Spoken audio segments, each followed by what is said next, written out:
Imagine you find a rental property, and someone hands you a single number that tells you almost everything you need to know about whether it's a good deal or a trap.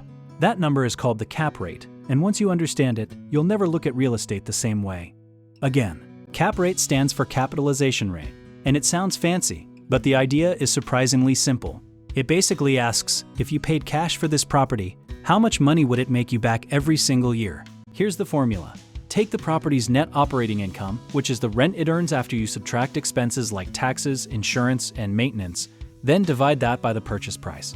So if a building earns $40,000 a year and costs $500,000, your cap rate is 8%.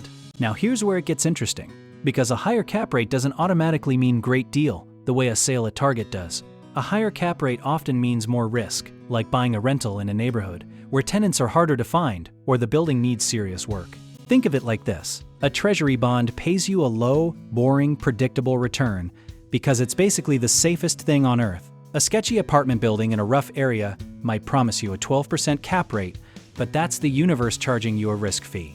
On the flip side, a luxury building in downtown Manhattan might have a cap rate of 3 or 4%, and investors still line up to buy it. That's because the property is stable, the tenants are reliable, and everyone expects the value to keep climbing over time.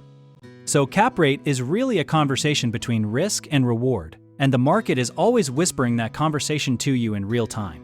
When cap rates in a city start falling, it usually means more buyers are chasing fewer deals, which means prices are going up.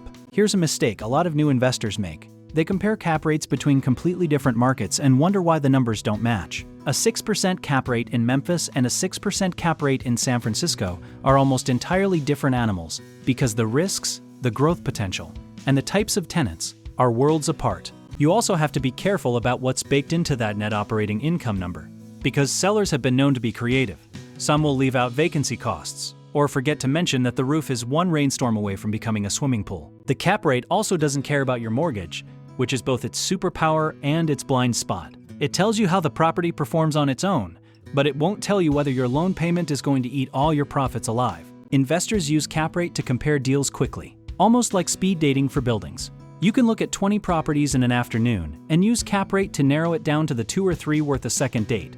One of the coolest things cap rate reveals is the hidden heartbeat of a real estate market.